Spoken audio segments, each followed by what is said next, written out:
कश्मीर में एक चरारे शरीफ की मजार थी जो सैकड़ों साल पुरानी थी, उसे जला के ध्वस्त कर दिया गया और जलाने वाला कश्मीर भाग गया। उसके बारे में कोई नहीं बोलता। सेकुलरिज्म का सूरमा उत्तर से दक्षिण तक चुप बने रहते हैं। हमारे दिल में उसके लिए अभी तक हिंदू मुस्लिम के लिए हमारे ऊपर आरोप लगाते हो, ये शिया सुन्नी के बीच में जो होता था वो भी शांतिपूर्वक हमारे दौर में हुआ। कश्मीर हो या देश का कोई और हिस्सा हो। बहुत बताया जाता है कि जम्मू कश्मीर सूफी का बहुत बड़ा सेंटर था। मैं पूछना चाहता हूं कि विगत 30 वर्षों से सूफीज्म के 4 बड़े सिलसिले हैं, नक्शबंदी, सोहरावर्दी, चिश्ती और कादरी। एक का भी कोई मरकज बचा हो तो बता दीजिए। कि मुस्लिम समाज के लिए सबसे मुकद्दस मस्जिद हजरत बल पे नवंबर 1993 में आतंकवादियों ने कब्जा कर लिया था। ये वो भी दौर था, मगर इसके बावजूद किसी को उस दौर में खराबी नजर नहीं आती थी। जिस समय आतंकवाद शुरू हुआ था, जस्टिस नीलकंठ गंजू की हत्या उस समय हुई जब श्री राजीव गांधी जी के नेतृत्व में भारत के इतिहास की सबसे मजबूत सरकार थी। वो तो लोगों को याद होगा। मुझे याद है मान्यवर, बचपन में बहुत से लोगों को नहीं याद होगा। वर्ल्ड कप 1983 का जीतने के बाद इंडिया का पहला वनडे इंटरनेशनल कहां हुआ था? 13 अक्टूबर 1983 को श्रीनगर में, भारत और वेस्ट इंडीज के बीच में। और वहां पर भारतीय टीम के खिलाफ नारे, चलिए वो तो अलग है, पाकिस्तान जिंदाबाद के नारे, भारतीय टीम के लोगों के ऊपर चीजें फेंकी गई, पिच खोद दी गई। उस समय तो सर्वकालीन शक्तिशाली प्रधानमंत्री जिन्हें विपक्ष मानता है, श्रीमती इंदिरा गांधी जी का शासन। उत्तर से दक्षिण तक सारे राज्यों के नाम बदल गए। एक ही राज्य है जिसका प्राचीन काल में जो नाम था नीलमत पुराण में यदि कश्मीर था तो आज भी कश्मीर है। पहली बार 30 साल के बाद 27 जुलाई को शियाओं का मुहर्रम का जुलूस भी शांतिपूर्ण ढंग से और पूरे अकीदत के साथ चला। और 30 साल के बाद सिनेमा हॉल खुले। यह सत्य है कि कश्मीरी पंडितों का जेनोसाइड और नरसंहार हुआ था। ये एक दौर था जब उस नरसंहार के आरोपी और समर्थक दिल्ली में आते थे तो रेड कार्पेट वेलकम के साथ आते थे। जलवाए जलाल से दिल्ली की सरजमी पर जलवा अफरोज होते। आज भी वो आते हैं, मगर ईडी के सम्मन पे आते हैं, एनआईए की पेशी में आते हैं। ये अंतर आया है हमारी सरकार और उस सरकार के दौर में। महोदय, मैं एक बात याद दिलाना चाहता हूं। मैं लखनऊ का रहने वाला हूं। वहां भी मैंने बचपन में हिंदू मुस्लिम कॉन्फ्लिक्ट नहीं सुना था, शिया सुन्नी कॉन्फ्लिक्ट सुने थे। इनकी सरकार के समय में शियाओं का जुलूस, मदे साहबा का जुलूस रोक दिया गया था। 22 साल तक रुका रहा। जब हमारी सरकार आई उसके बाद वहां पर शियाओं का मदे साहबा का जुलूस निकलने की स्थिति आई। मैं पूछना चाहता हूं भाई, हिंदू मुस्लिम के लिए हमारे ऊपर आरोप लगाते हो, ये शिया सुन्नी के बीच में जो होता था वो भी शांतिपूर्वक हमारे दौर में हुआ। कश्मीर हो या देश का कोई और हिस्सा हो, यह दर्शाता है कि हमारी सरकार सभी समुदायों को समान रूप से उन्नति का अवसर देती है। और 30 साल के बाद सिनेमा हॉल खुले। आज जब सब कुछ शांतिपूर्ण और सही ढंग से चल रहा है तब यह समस्याएं नजर आती हैं कि आज दुनिया का सबसे ऊंचा पुल जो 1315 मीटर का है वो आज चिनाब नदी के तट के ऊपर बना हुआ है। यह दर्शाता है कि कश्मीर किस नई ऊंचाई की तरफ जा रहा है।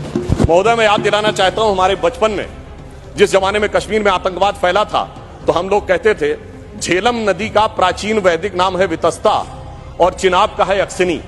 तो हम कहते थे बो दिए विष बीज किसने, अब वितस्ता ने पुकारा, क्यों झुलसता जा रहा कश्मीर नंदन वन हमारा। आज मोदी जी की सरकार आने के बाद हम कह सकते हैं, पर आज दुनिया का सबसे ऊंचा पुल अक्सिनी पर हमारा जो उभरता जा रहा, जो निखरता जा रहा कश्मीर नंदन वन हमारा। अब मैं एक और भी बात यह कहना चाहता हूं कि 21 हाइड्रो पावर प्रोजेक्ट्स भी चल रहे हैं। G20 जिस शानदार तरीके से हुआ वो हम सब ने देखा।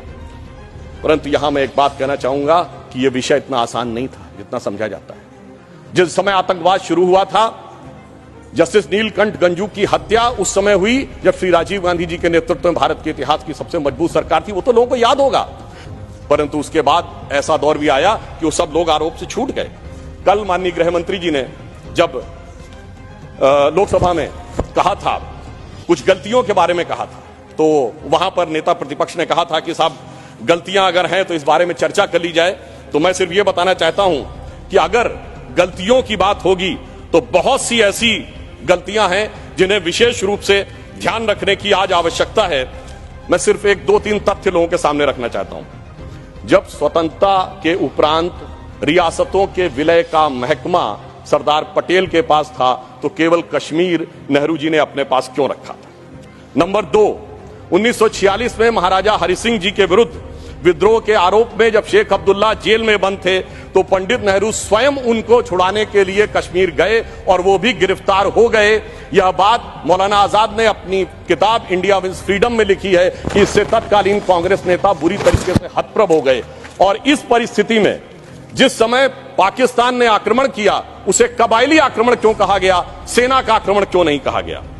और इसके अतिरिक्त मैं यह भी कहना चाहूंगा कि जिस समय यह कश्मीर का संघर्ष हुआ, एक फैक्ट रखना चाहता हूं, उस समय तो माउंटबेटन 30 जून 1948 तक वाइसरॉय थे। भारत की सेना अध्यक्ष जनवरी 1949 तक जनरल रॉय बूचर था और पाकिस्तान की सेना का अध्यक्ष जनवरी 1951 तक अंग्रेज था। तो भाई यूनाइटेड नेशंस में जाने की क्या आवश्यकता थी। गृह मंत्री जी ने बिल्कुल सही बात कही कि भाई उनको 1 साल तक माउंटबेटन को इसलिए रोका गया था कि बचे हुए कुछ मामले रिजॉल्व करने हैं। तो भाई मैं पूछना चाहता हूं कि उनको क्या मेहमान नवाजी के लिए रखा गया था। जब यहां थे, दोनों तरफ के सेना अध्यक्ष भी अंग्रेज थे, तो यूनाइटेड नेशंस क्यों गए। इसलिए मैं कह सकता हूं एक गलती नहीं, भयंकर गलती थी जिसका खामियाजा आज तक सरकार को भुगतना पड़ रहा है। और फिर इतना ही नहीं, करेस्पॉन्डेंट ऑफ सरदार पटेल से बहुत स्पष्ट है कि वहां लिखा जा रहा था कि residual powers will be vested in the interim government of Jammu and Kashmir, जिसको सरदार पटेल के इंसिस्टेंस के ऊपर यूनियन गवर्नमेंट कर दिया गया। अगर रेजिडुअल पावर्स उनके पास वेस्टेड होती तो आप समझ सकते हैं कि आज कितनी बड़ी चुनौती का सामना करना पड़ता। और ये correspondence of Sardar Patel 1945 to 50 के खंड 1 में जो वी शंकर उनके सेक्रेटरी थे, उन्होंने इस बात को लिखा है। अब मैं एक बात और ध्यान देना चाहता हूं कि प्रथम लोकसभा में कश्मीरी पुनर्वास के कैबिनेट मंत्री अजीत प्रसाद जैन जी ने अपनी किताब कश्मीर व्हाट रियली हैपेंड में लिखा है कि the draft was approved by Sheikh and his colleagues and then passed by the Congress party. ये मैं नहीं कह रहा हूं, उनकी सरकार के कैबिनेट मिनिस्टर कह रहे थे। और इसमें अंत में एक और व्यक्ति का उद्धृत करना चाहता हूं जो भारत के मुख्य न्यायाधीश रहे, जस्टिस मेहरचंद महाजन, जो कि उस समय कश्मीर रियासत के प्रधानमंत्री थे। उन्होंने आकर कहा कि 24 अक्टूबर 1947 को वो पत्र लेकर आ गए थे, परंतु उसके बावजूद 2 दिन तक सिर्फ इसलिए मामला अटका रहा। ये मैं नहीं कह रहा हूं, जस्टिस महाजन ने अपनी किताब लुकिंग बैक में लिखा है, क्योंकि नेहरू जी की यह शर्त थी कि शेख अब्दुल्ला का पहले स्थान तय हो जाए नई सत्ता में, इसके उपरांत ही कश्मीर के विलय का प्रस्ताव होगा। वो सारी बातें आपको पता होगी कि जब समय उन्होंने कहा था कि हम जाकर कराची चले जाएंगे यदि हिंदुओं की रक्षा की गारंटी श्रीनगर में फंसे हुए लोगों की ली जाए। इसलिए मैं कहना चाहता हूं इसके लिए एक दिन नहीं, एक सत्र भी कमजोर पड़ जाएगा। और आज अगर आप देखें कि अंतर देखिए, एक उधर का कश्मीर और एक इधर का कश्मीर। एक इधर का कश्मीर है जहां पर टेक्नोलॉजी में, जहां पर की कल्चर में उन्नति हो रही है, जहां विकास हो रहा है, G20 किया जा रहा है। और एक उधर का कश्मीर है, यहां हमारा सबसे ऊंचा पुल है और वहां बड़े बड़े आतंकवादी संगठनों के साथ उधर के कश्मीर के लोग बैठे हुए हैं।